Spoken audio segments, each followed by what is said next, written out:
Please save the questions till the end. We'll give you an idea when it's time to start putting questions in the Q&A, and then we'll monitor them at that time because we hope that we are going to answer a lot of your questions along the way. If the chat box is enabled, just to let you know, we're not going to be monitoring that. So please use the Q&A function. And let's get started. So financial aid actually comes in 3 different forms. Gift aid, which is grants and scholarships, two terms that you'll hear quite frequently. And then there are loans, mainly from the federal government, so federal loan programs available for financial aid for college, and then also opportunities to work and earn money for college. And all 3 of these types of aid come in a need-based version. And so what this means is that you will complete the FAFSA that we'll talk about, and maybe some other forms where the college will determine what your financial need is. And so you would have to demonstrate need for the need-based types of financial aid. But there is also a lot of financial aid available that's not based on financial need, and may not even require a financial aid application. So grants and scholarships, loans, and also work opportunities come in a non-need-based version as well. Then there are many sources of financial aid available for college. So think of the federal government in terms of those federal loans and federal grant programs. States are also a source of financial aid, although much more limited than the federal government. But the state of Massachusetts has a state grant program and some other grant and loan programs available for residents of Massachusetts. There are many private or local foundations that offer awards. Maybe even your employer offers something for your children that's available for them for college. Think of your high school too, Needham High School. I'm sure as most high schools are like clearinghouses for community awards. And so if there's anything that is required application-wise through Needham High School, I know Aisha will give you information about that later.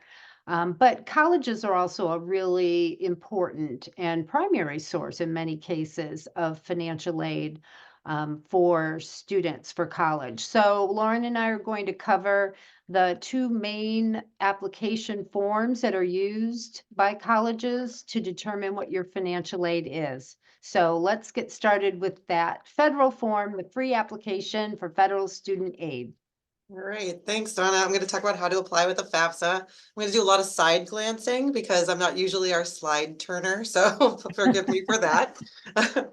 When we talk about financial aid, most people know about the FAFSA, which is the free application for federal student aid. And the emphasis is on the free. If you end up somewhere where they're trying to charge you money for this, you're in the wrong place.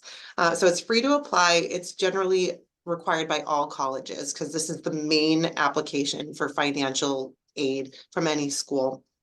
You're going to log in with your federal student aid ID, which you create at studentaid.gov. And anyone that's a contributor to the FAFSA is going to need a federal student aid ID. So that's your FSA ID. It follows you through. You're going to use it every year to complete your FAFSA every year. So a student's going to need one. It's connected to your social security number, and then your parent or both parents, depending on your household situation and filing situation with taxes, is going to require one for themselves to be a contributor. You need to consent for what's called now the direct data exchange, and that's going to link your FAFSA to the IRS. And so that makes it a little bit easier for you to get your financial information onto your FAFSA. There are still some situations where you might not be able to use the direct data exchange. Some of them are kind of extreme, like if you're the victim of identity theft or if you file foreign tax returns, obviously you're not going to be able to link to the IRS here, but it doesn't mean that you can't input your information. It would just require that you input it manually. So we always recommend that you have your tax documents with you while you're completing this form, so that you can reference it if you need to, and also have all the other information you might need at your disposal if you're trying to complete this. You want to do it in one fell swoop where you can. You can save your work and return to it on the FAFSA, but just know that they now have a 45 day limit where they were going to sort of purge incomplete FAFSAs. So that means if you've started one and have not submitted it within that 45 days with all contributors, then you'd have to start from scratch again. So try to get it done when you sit down to do it as soon as possible. There's my clicker. There we go. So what's reported on the FAFSA? It's going to ask for student citizenship status. You're going to need to be a US citizen or eligible non-citizen. That typically means permanent resident in order to qualify for need-based financial assistance. You're going to list all of the schools that you want to receive your FAFSA on this. It's going to ask for parent information, their marital status, married, remarried, living together, divorced, widowed. And this is important to know because if you have say a separated household, it's going to require your custodial parent information, and that's going to be whichever parent provides the most financial support in a given year. And if you have troubles determining who is going to be your custodial parent because everything's really pretty even, they do have what they call the parent wizard that helps you go through a series of questions to determine who you should be reporting on the FAFSA. And it's possible that that could be someone different every year, but for the most part, it's going to be the same parent year after year. It's also going to request a number of people in your household, and that's going to include you, your parents, and any dependents of your parents. So that's siblings or anyone that requires 50% or more of their living expenses be supported by the parent of the household. Additionally, it's going to ask for financial information, and for next fall, yes, next fall, that's where we're at. That's going to be 2023 information. So it's what the Department of Education calls prior year. So you should have your tax documents done at that point. So it should be pretty easy and should link to the IRS fairly easily. It's going to be income information for both parent and students. And it's requesting student income even if you don't file a tax return, or parent income. Even if you don't file a tax return, you would self-report that even if you weren't required. It's also going to include parent and student assets. So this is going to be anything like savings account, checking account, property that's not your primary home. Any 529 plans are going to be reported as a parent asset. If a student were to have a trust, that would be reported in their assets. You're not going to include the primary home unless in like a very specific instance, you rent a portion of that home as a rental property with a separate door, bathroom, kitchen, and all of that. Then you would report just that portion, but otherwise do not include your primary home as a part of your assets. Debt is not reported unless it's against an asset that would need to be reported, like other real estate property or a business. And when you're reporting this information, you're reporting the net. So the value minus the debt. If the value minus the debt is a negative number, you report 0. If the value minus the debt is a positive number, that's the net asset. And that is what you are reporting as your assets there. So what happens after you submit? I feel like I'm flying through this, apologies. But what happens after you submit? You're going to get what's called the FAFSA submission summary. And this is going to be all of the information that you've just reported on the FAFSA. And you want to just check through that to make sure that it's accurate. Because if you see anything that you might have made a mistake on, maybe you use a decimal point where you really didn't mean to, you want to go back and you want to fix that to make sure that the most accurate, the correct information is getting to the schools that you have chosen. The colleges are going to receive this information electronically. You can make changes after you make the submission, as I've just noted, but I just want to make a point that if you submit a FAFSA and you realize that you made a mistake very late, you want to go in and make a correction, but also notify your schools that you're applying to that you've made that correction, because it's possible based on an individual school that you would have submitted a FAFSA and they have a cutoff date from when they're looking at it. So if you submitted your FAFSA in January and you made an adjustment in April, I would highly recommend that you notify all of the schools that you've made that change, because they might not be monitoring it as closely given a number, they have a large number of applicants.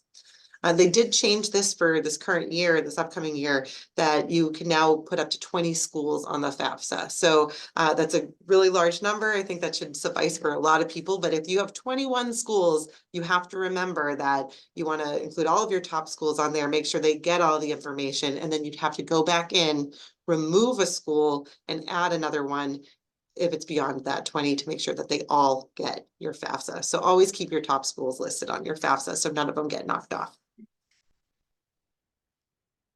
All right, if your application is selected for a process called federal verification, it's possible that additional information is required. So what the Department of Education does is they flag accounts sort of at random. They might have a formula to do so, but the school is required to collect additional information. It could be that perhaps your direct data exchange from the IRS couldn't connect, so they have to collect physical copies of your federal tax returns to confirm the information you've put on the FAFSA. They also might have you come in and identify yourself in person when you get to campus, or it could be looking for confirmation of untaxed income and documentation of that, or number in household. So it's just a little bit of extra information that schools are required to collect to confirm, and they will let you know if you are selected and what is needed to be provided in order for you to have confirmed aid and let it disperse for an academic year.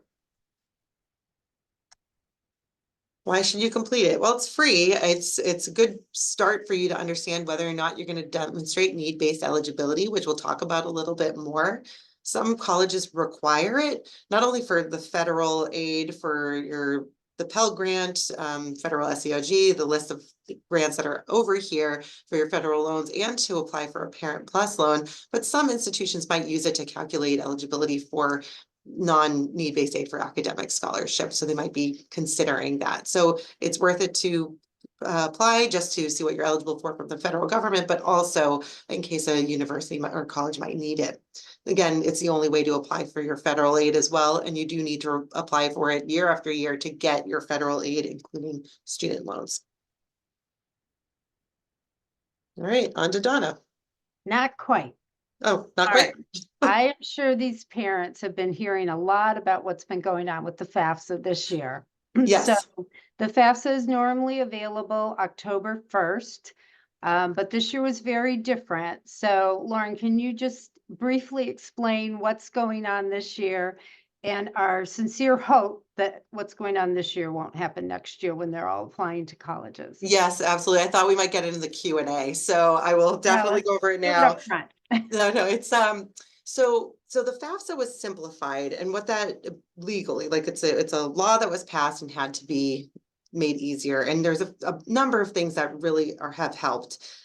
So it's brought the questions down from 108 to 46. It's also made it easier for families who have multiple students in college to be contributors instead of having to complete separate FAFSAs for each student for the parents. Yes, there's a student section, but the parent can connect their contributor section to all of the students that they have going to college in a given year. So it's got some really great stuff coming with it, but there's been some hiccups with the rollout. So it's typically available October 1st, year after year. Currently, for the 24-25 academic year, it has been delayed. We are starting to get them transmitted electronically now. And you know, we've heard that it's getting better. We fully expect that they will be in good running by the time that it will be available to students applying for the 25-26 academic year, which should be October 1st. That's what we're being advised by the Department of Education. In the event that there's further delays, trust me, the institutions are going to make clear what they're going to be doing in order to accommodate for that, just as we have been doing ourselves. Yes, it's been a Yes. very interesting year in It has. financial aid. So let's talk about the profile form. Not every college or university requires the profile form, but usually it's typically a private college, a college that has a substantial amount of its own funds to award grants and scholarships. So just know that you should look carefully at the application requirements for each school that you're looking at to see if this additional form is required. So you access it through www.cssprofile.org. It too is available October 1st. So 2024 is when you'll be looking for this form if it's required for the schools that you're applying to for fall 2025. The profile form, CSS is actually affiliated with the College Board. So I'm sure you're all familiar with the College Board from the SAT test. But the profile is a fee-based form. So the form is $25 to send it to one school, send the information to one school. And then each additional school, there's a $16 add-on to that. The form is completed by the custodial family. So if the student's parents are divorced or separated, the custodial parent and new spouse would complete the profile form, and then the non-custodial parent would complete the non-custodial profile form. And just to clarify that the information that's supplied on both of those forms by the divorced or separated parents is kept separate. So one parent is not able to access or view the information of the other parent. I sort of already hinted at why schools require the profile. So Bentley requires the profile. I'm very glad that we do this year because we had the information that we needed to start rolling out financial aid packages.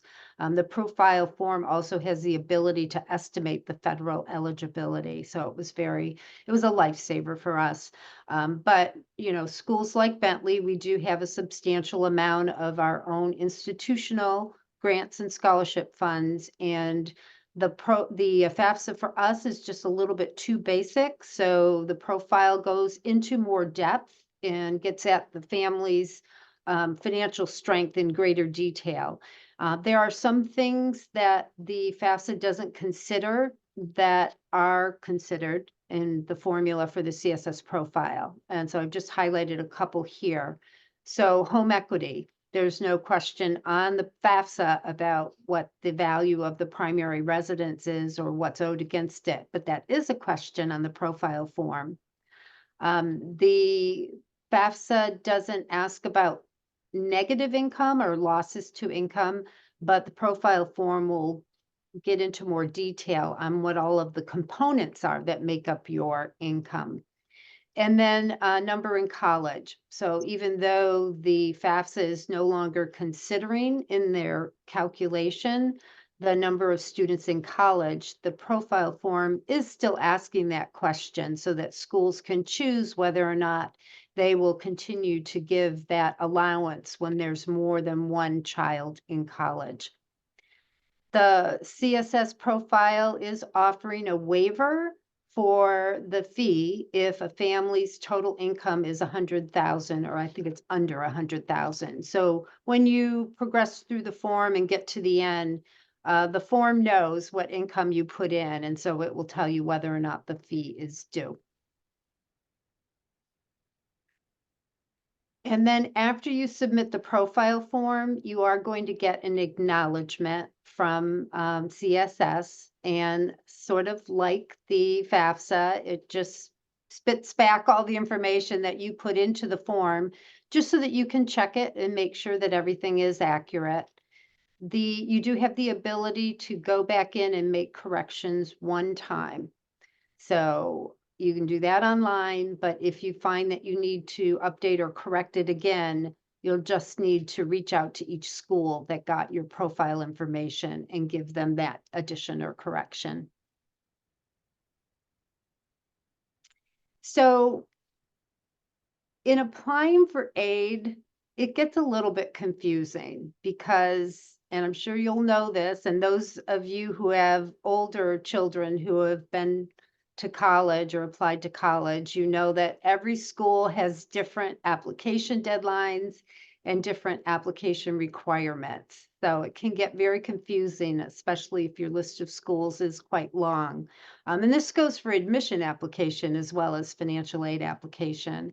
And so we always encourage families to create an Excel spreadsheet or some kind of table using, one of your Microsoft products or whatever you have on your computer, but just as a way to keep on track and stay organized. So just list every college that you're applying to, and then all of the different forms that may be required, and then just plug in the dates that those forms are due.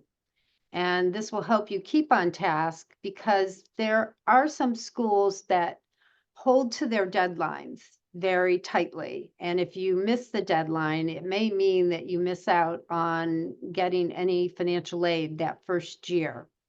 So I've heard other schools that do that. I think most schools are a little more forgiving. We're certainly more forgiving this year with all the FAFSA issues that are happening. But you want to pay attention to these deadlines and meet them.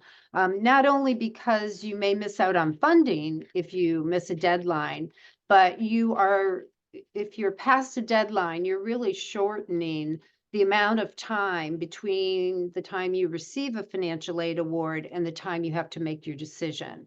So we really want to make sure that your applications are done on time. The school has time to prepare your award. You get it. You have time to digest all that information, ask questions, appeal if necessary, and then finally make your decision. This is Lauren's favorite slide of mine, but I think it sort of sums it all up. Like, get on the college's radar. So by even submitting one part of your application for financial aid, that signals to the school that you are going to apply.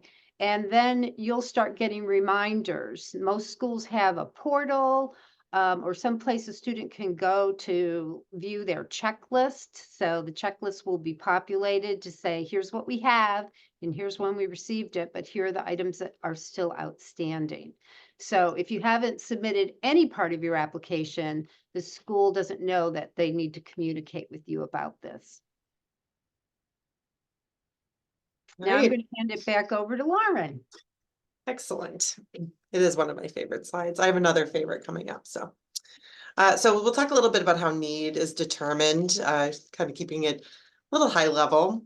So you might have heard the term expected family contribution. With the FAFSA simplification that we've talked about, they're really changing some terminology and trying to redirect how people understand this process and this formula. And what it is that it's really an index. So we're now using the term student aid index because it's measuring a family's ability to absorb the costs of college expenses, right? So it's really indexing that.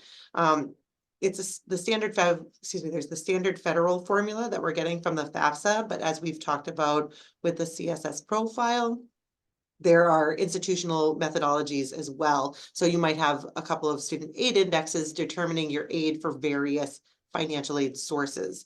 Now, the student aid index, it's not making any assumptions about how a student or family are paying for college.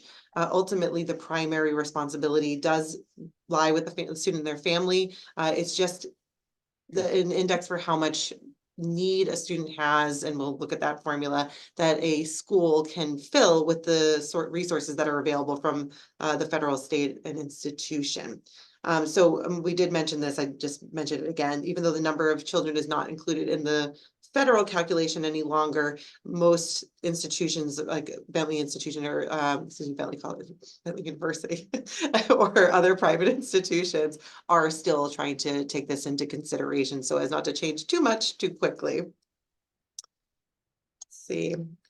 So determining your need-based eligibility, that's what we're using the student aid index to do. It's really looking at your net income and your net assets. So what we mean by this is that your total income that's been earned in a standard calendar year is going to be reduced by certain things. It's going to be reduced by the state and federal taxes that you are paying, and it's also going to be reduced by standard allowances that are applied against that gross income. So there's going to be allowances for your living expenses. We know you need to save for retirement. We know you need to save for college for younger children. So all of those things are standard allowances that are being calculated and reducing your total net income that would be available to go into this calculation. Similarly, net assets, as we mentioned before, this is the net value, the value minus what is owed. And if that number is a negative number, it's zero. And then again, home equity is not included in the federal calculation. I just like to reiterate so you don't accidentally put that as an asset on your FAFSA. a lot of people ask this question, like my house, it's going into this calculation, I have savings for college education specifically. So while assets are a part of this calculation, it really is an income-based calculation. It's really income driven. So they're both part of the SAI calculation, but only about 6% or less of net assets is really factoring in. And we have a couple of examples of what that might look like that I think are really useful visually. So in this example, what the asset impact for a family of four might look like if you have the same income across three different households. You can see how a student aid index might be calculated at various levels of those assets. So here we see, I don't know if you can see my pointer, but we can see, oh, they don't have any assets reported. So we've got a student aid index about $7,000, where if it jumps up to 75, there's only really an increase of about 3,500. And if that doubles, that's really only about $4,000 increase based on just the assets and the same income across the board. But when you look at the income impact, you can see that it's much more substantial. So if we see that these families have greater and greater income, total net income, that is, then the same level of assets, you can see how the family student aid index, might increase at a greater percent at a higher income level. This is the baseline calculation for the need-based aid formula. So the cost of attendance minus the student aid index gives you your financial need. The student aid index doesn't determine need, this calculation determines need. So the cost of attendance is going to be any education related expenses while you're in school. That's going to be not just tuition and fees, but the cost of your room, your meal plan, the cost of books, personal expenses, supplies, transportation costs if you're traveling far, if you're going out of state. The student aid index, like we've been talking about, is going to be the calculation from the income and asset information that is coming through on the FAFSA and or CSS profile, depending on the university. And so while the student aid index doesn't determine need, if the cost of attendance minus the student aid index is a positive number, that means you have financial need.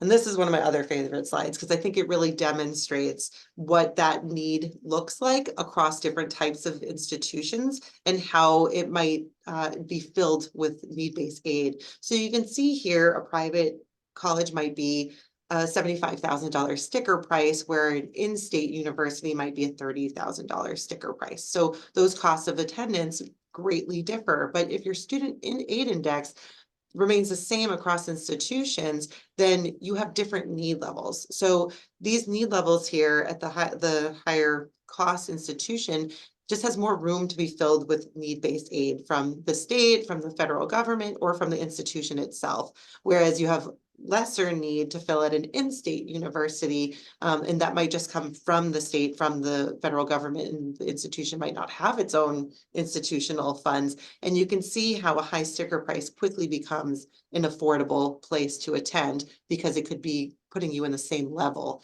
as one of these other types of institutions. So you'll have a lot more choice for the university that you want to attend. And these are just a couple of useful bits of information when you're thinking about understanding the student aid index. I know it can be a complicated topic to talk about. I actually think the financial aid offices are your best resource for anything about financial aid. But the the Department of Education does put out a student aid index guide and a Pell Grant eligibility guide out there. But the College Board, bigfuture.collegeboard.org, is also a really great tool for a calculator, as well as the Massachusetts Education Financing Authority. So they have some really good just informational resources for students that are looking to attend college or looking for any information about financial aid. Financial aid options. Back to me. Great. I love this section because it's sort of a very eclectic collection of various things that I think are important to know as you approach this process. So first I want to talk briefly about gift aid. So back in that one of the first slides where I talked about the three types of financial aid and gift aid, we call it gift aid because it is a gift that you don't have to repay. But usually when you hear the term scholarship, That is usually used in reference to a gift aid that's not based on need. So we're thinking academic scholarships or maybe athletic scholarships or a community service award or something like that. These are typically awarded through the admission process. A school may have a separate application for its academic scholarships or other scholarships. So that's another important thing to look for when you're looking at all of the requirements. Um, and then you also want to know what the requirements are for renewal in future years. Is this a one-time award? Is it available for all 4 years of undergraduate school? And if so, what is the requirement for the renewal? So very often with an academic scholarship, there's a cumulative GPA requirement that is imposed and checked each year before the scholarship is renewed. When we're talking about the term grants, I always use that in relation to an award that is based on financial need, so your income and your asset information. And schools are doing an annual snapshot of your award. So you will need to complete the FAFSA each year so that the school can determine what your eligibility is for federal aid. If there are any other supplemental forms that the school requires, they may also be required every year, but they may not be. So it might just be the school is trying to get a baseline the first year, and then in subsequent years, they're only going to require the FAFSA. But need can go up or down each year depending on your income and your asset information. So that is something that you want to talk to each school about when you're faced with that or presented with that financial aid award. That is just for 1 year. So you do want to make sure that you're talking about all 4 years and what the picture might look like. Loans, the other type of, the second type of financial aid. So the main program that's in every financial aid award letter is the federal direct loan. So usually every student is eligible for this unless they're getting some kind of scholarship that meets the full cost of attendance. So by completing the FAFSA, we're going to determine your eligibility for the federal direct loans. It's a little bit confusing in that there is a subsidized version of this loan and an unsubsidized version. So the subsidized version is based on need. You have to demonstrate need for it. And that means that the interest is accruing on the loan, but the federal government is paying that interest while the student is enrolled. And then there is a non-need based portion, unsubsidized, where the interest is accruing and the student isn't required to pay it until they start repayment after graduation. But a student can opt to pay the interest while they're enrolled just to keep the overall cost of that loan down. So the program is a fixed interest rate, but it does change annually. So a student who's borrowing for their first year of school, so we'll use this academic year, it's currently 5.5% interest rate for loans borrowed this year. It will change on July 1st for the 24-25 academic year and every July 1st thereafter. But the interest rate for that loan that's borrowed will stay the same for the whole repayment period of the loan. There are no payments required while the student is enrolled. And thinking fast forward to after graduation, there are several different repayment options available for students to choose. So the standard repayment is 10 years, but there are other options that recognize the fact that students may be starting out at a lower income and then have more earning power over a longer repayment period. But remember, the longer you take to repay the loan, the more interest that's going to accrue that you'll have to pay. And then on the right side of this slide, we have the annual loan limits. So there's a cumulative limit of 31,000. No more than 23,000 of that can be in the subsidized version, so where the government is paying the interest. But first year students are able to borrow up to 5,500, but no more than 3,500 in the subsidized. Sophomores can borrow up to 6,500, no more than 4,500 subsidized. And then juniors and seniors, 7,500, no more than 5,500 subsidized. And then that third type of financial aid, the work opportunities or student employment, as we call it. I'm sure many of you have heard the term, or maybe even when you were in school, you worked under the Federal Work Study Program. This is a need-based program, so you do have to complete that FAFSA, and the school determines if you have financial need. But each school has certain flexibility to run their federal work study program and how they use their allocation. So you may see on different award letters different amounts of federal work study, and that means that those schools may have a bigger allocation than another school, or some schools may just choose to award more students at smaller amounts, or you may see no federal work study award from one school, but you'll see it on other award letters. So that is because each school does have flexibility on how they award it within certain guidelines.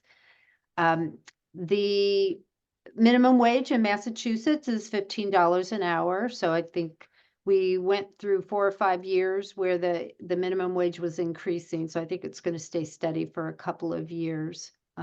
Just also note that most schools have a non-need based work program for students who are not eligible for the federal work study program. There are often other jobs on campus that students can find even though they don't have a work study award. Schools may give priority to students who do have a federal work study award, though. So I think the next couple of slides are just sort of questions that we get all of the time, and I thought they would be helpful to pose those questions to you and provide the answers. So I often hear parents ask, should I wait until I'm admitted? Or the student asks, shall I wait until I'm admitted before applying for aid?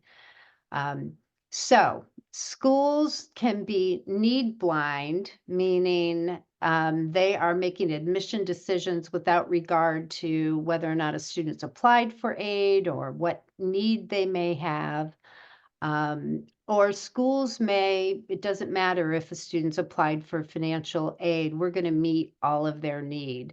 So I encourage students to not wait until after they're admitted to apply for aid, because as we were talking about on that slide that had the spreadsheet, that there are some schools that just have a hard and fast cutoff. And if you don't apply by the deadline, they say, sorry, wait, you can apply next year, but you're out of it for this year. So that's one reason, but also the other reason is you want to have enough time to really understand your award and appeal it if possible, or figure out how you're going to come up with your part of the contribution. So you want to maximize that amount of time that you have. So I talked about the schools that meet full need and schools that are need blind, but there are very few schools that are need blind. So every year, U.S. News and World Report does a survey to see how many schools are need blind. And there are over 3,000 colleges and universities across the United States. So only 114 of them are need blind. So that means most schools are need aware, or they may be need aware for a certain part of the population. Maybe it's need aware if they have to go to their wait list. But most schools may be using need information in some way. And then schools that meet full financial need, there are only 30 of them, according to US News. And then if you look at schools that are sort of in that sweet spot, they're need blind. They don't care if you applied for financial aid, and they don't care how much you need. There are only 7 schools currently that meet that criteria. And as you can probably guess, these are schools that are very selective, and have very large endowments and big financial aid budgets. So most schools are, as I said, going to be need aware. and probably won't be able to meet 100% of your financial need.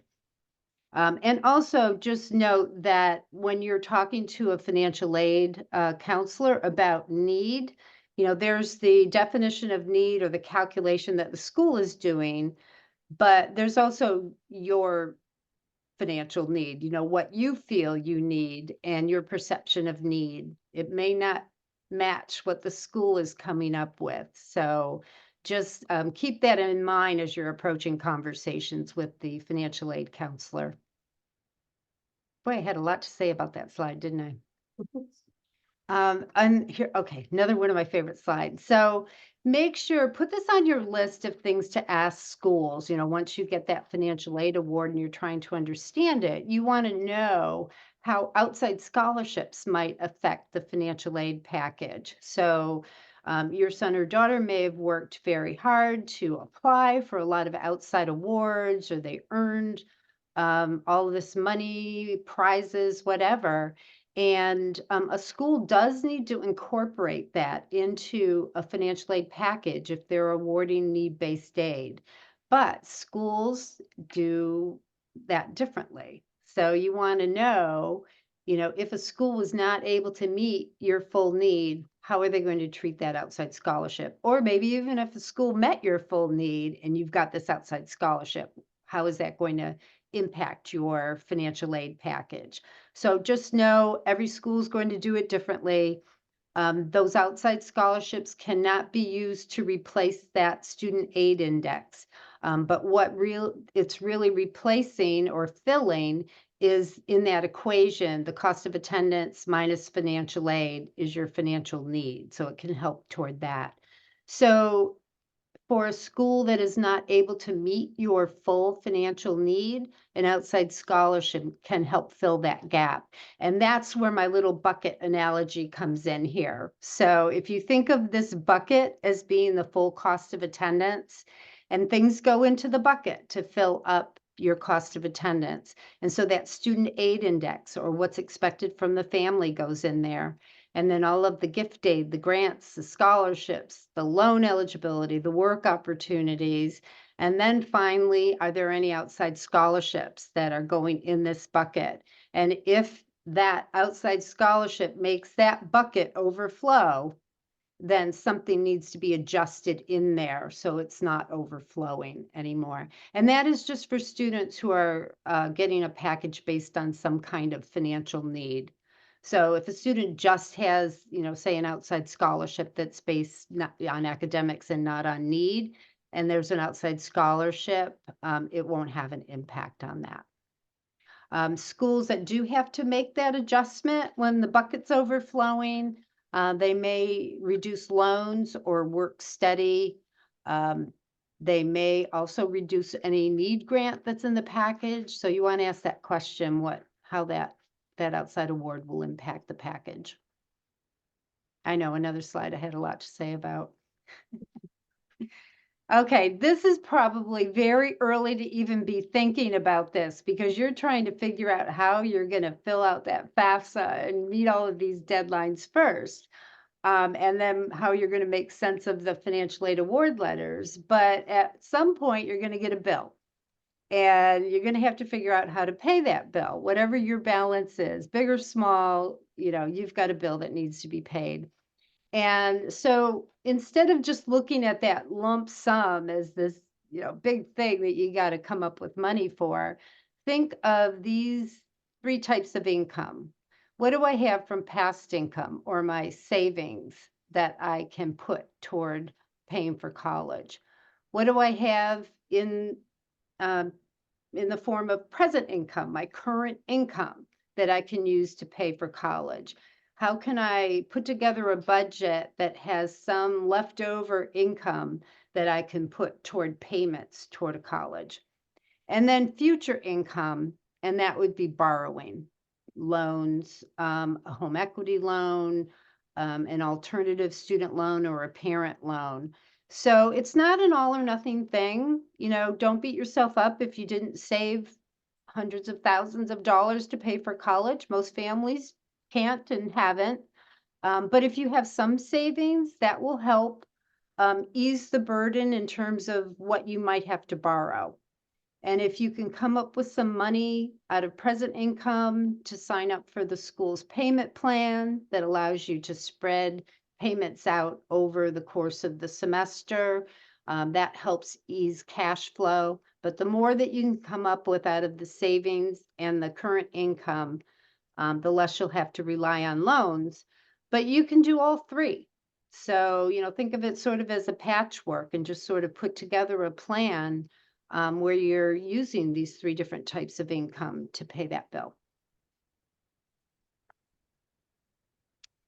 And another question that I get quite often, students and parents are very concerned. They don't want their students graduating with a lot of debt. And so what is the rule of thumb on that? And it really depends based on what the student is studying and what their starting salary is going to be.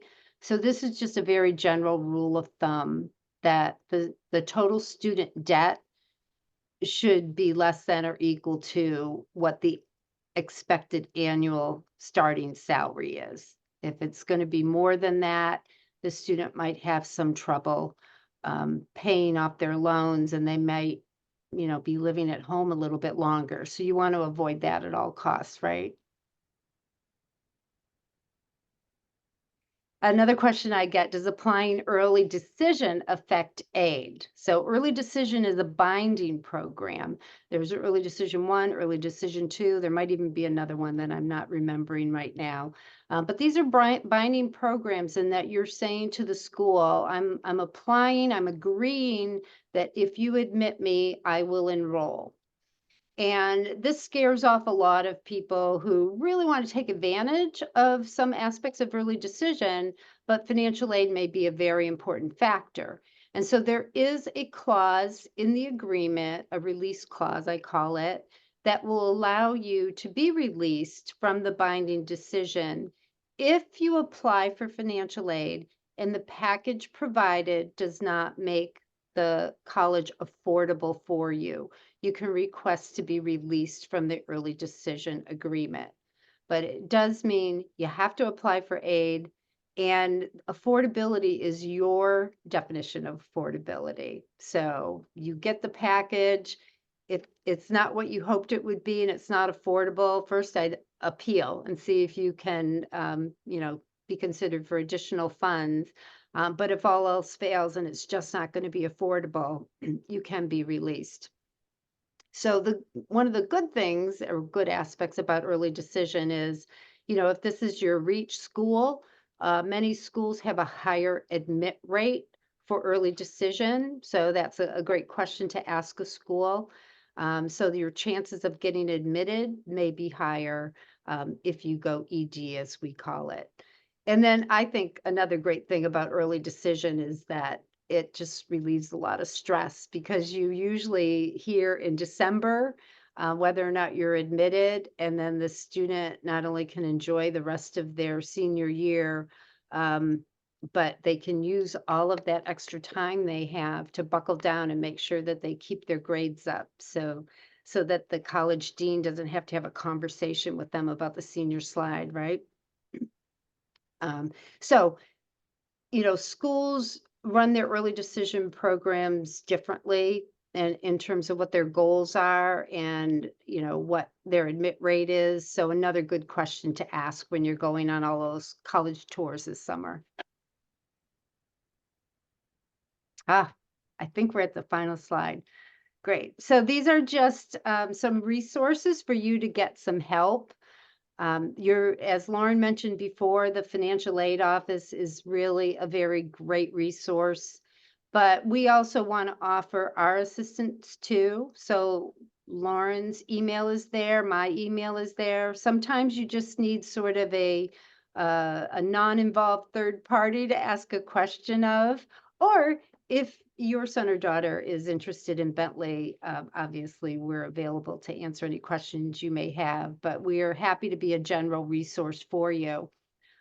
So there's completing the aid applications, making corrections on your FAFSA or your profile, and then also, explaining special circumstances because that can be A little bit confusing on how to do that. On the FAFSA form, there is no place for a family to clarify anything or write about any special circumstances. There is a place on the profile form to do that, but really your best course of action is to speak with someone in the financial aid office to let them know what your circumstance is, because often there's, you know, additional documentation that's required. So each school can tell you best what they might need to consider your special circumstances.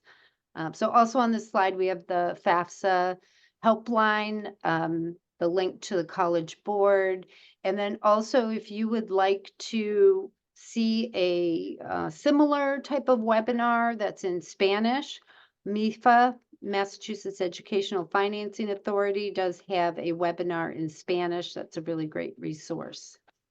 So we are at the end, and I think we are ready for your questions now.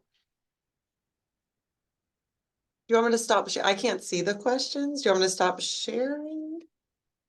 Or do you want to read them? We can't see them? I can't see them because I'm presenting. Oh, I don't see any questions either. Yep, I can read them if they come up, but I don't see Oh, them. good. Yeah. So Okay. definitely, please feel free to put your questions in the Q&A. As you're all typing, I wanted to add too, I was thinking as Lauren was going through the FAFSA and like all that information coming at you all at once. But just know that usually throughout the fall, there are lots of seminars and places that you can go for help in completing your FAFSA and your profile as well. But those programs just, start popping up in the fall because that's the time people are applying. All right, it looks like we have some questions. First question, if you have a 529 for two students, do you include them both on the FAFSA, or do you include just the 529 for the student whose application it is? Yeah, it's going under parent assets, so it would be going both, anything that you have saved in any form is going on both of those. That's the financial strength. So since the parent is only completing once, like they're doing their one contributor section, they're putting all of their assets into that reporting. Yeah, so then it's up to the parent to decide how much they want to use for this child versus that child. Exactly. I can see the questions now too. You can see them now too? Okay. Yeah. So the next question, when is the FAFSA and CSS due? Is that October 1? I know there's been a lot of changes in regards to the deadline because of all what's going on. So if you have any inside information about when the new deadlines are, we would love to hear that. Yeah, so these are October 1st is when the forms are both available. So the profile form will be available October 1st, 2024. And if all things get sorted out with the FAFSA, it should be available the same date. But as far as deadlines, that will really depend on when your schools want them.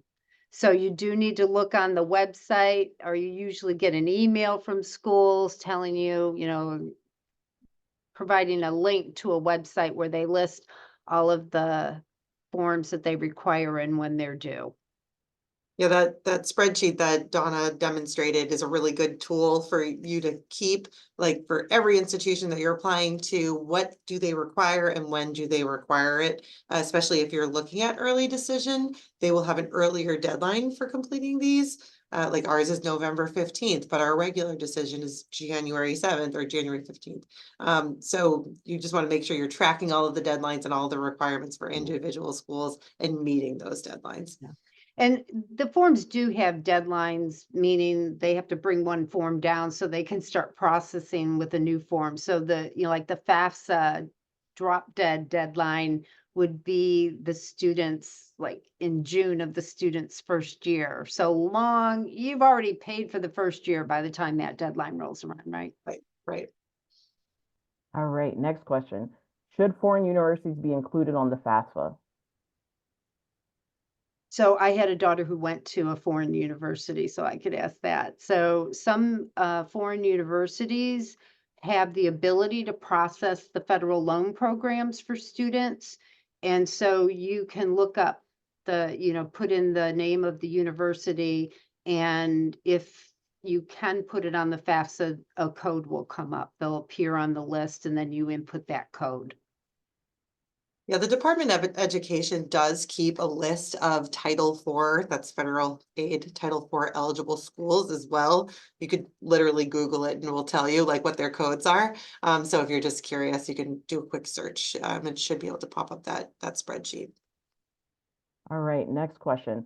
The questions pertain to the slide presentation. We will be recording, well, this session is recorded, so we will be putting it on the high school website. And then we'll see if we can get the slide presentation just to share that information with you as well. Next question, how are twins considered in financial aid?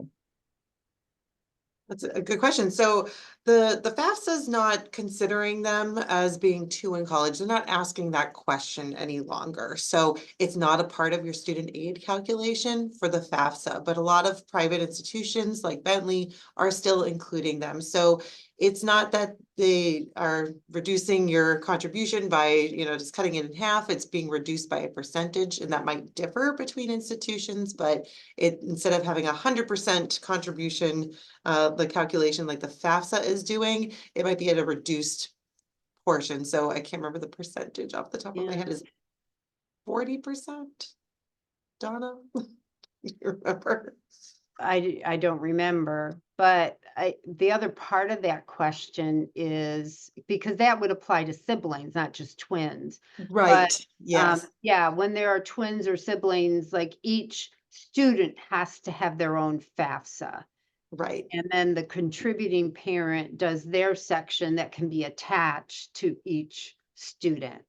Right. And then sorry, I was going from the calculation side versus the application side. Apologies. But yeah, so every institution will depend how they treat them. But Donna is correct that each student completes their section of the FAFSA and their applications for their individual institutions. And then depending on the requirements, you'll have to do a profile for each of them if that's a requirement. But as a parent, you'll only do one the contributor section, and then you are invited to connect to each student's FAFSA. All right, next question. Can you recommend any books on financial aid or workbooks? Oh, I Great would question. actually recommend the MEFA website, so www.mefa.org,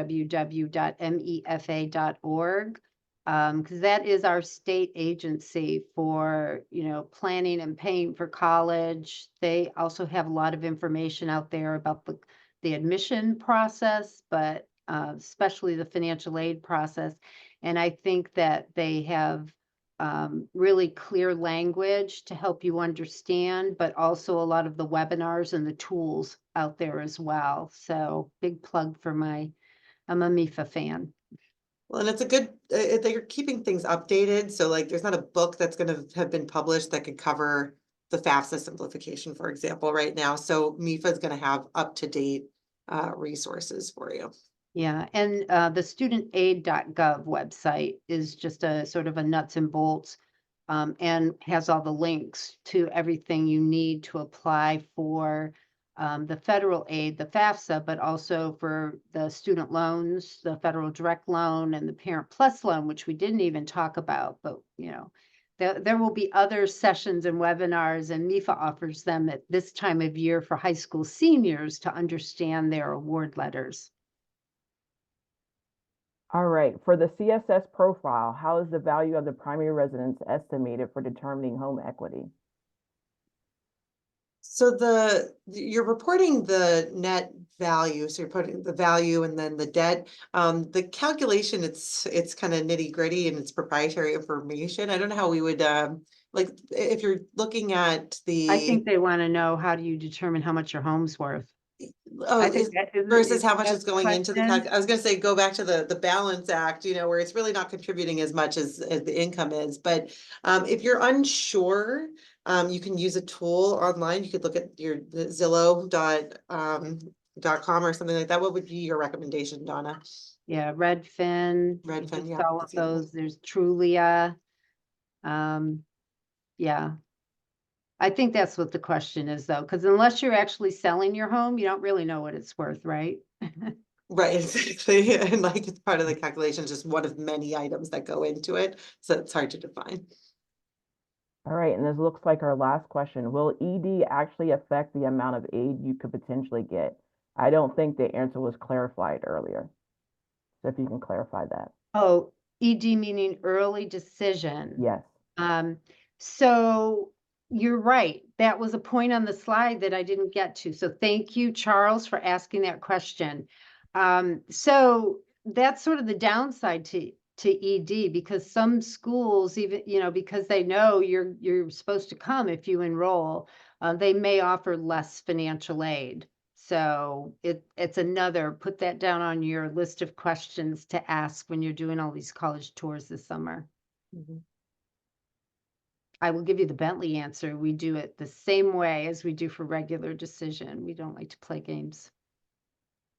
I want to mention something that wasn't asked, that we get asked a lot when we start doing our webinars at this time of year. I know this is an early one, but you mentioned special circumstances, Donna, and put it in writing. So you can do your baseline application. It's going to be based on your 2023 income information. But if you've experienced a change in 2024 or 2025 when you're going through this process and you want to bring it to the attention of any institution, any financial aid office, for additional consideration, be proactive and do that. We are always willing to revisit a calculation based on changes, because what it's looking at is a snapshot of that certain year of income and your assets at that point in time. But we recognize that that might not be the reality. And what this is really trying to do is measure a family's capacity to absorb the cost of college over time. And if you've taken a lower paying job, obviously your 2023 income is no longer representative of that. So we want to hear from you and work with you to make sure that we're looking at the best information that's going to allow us to create the need that we fill with financial aid. So be proactive and reach out to schools if you do have changes in circumstances at any point throughout your college career. Absolutely. And the last couple of things were lots of big thank yous for all of your help. So on behalf of the Needham High Counseling Department, thank you, Donna and Lauren. I know this is our third year doing it, and we're grateful to have you help us and educate parents on the financial aid process. And so we look forward to working with you again. And thank you all for joining us tonight, and have a great evening. Thank you. Right.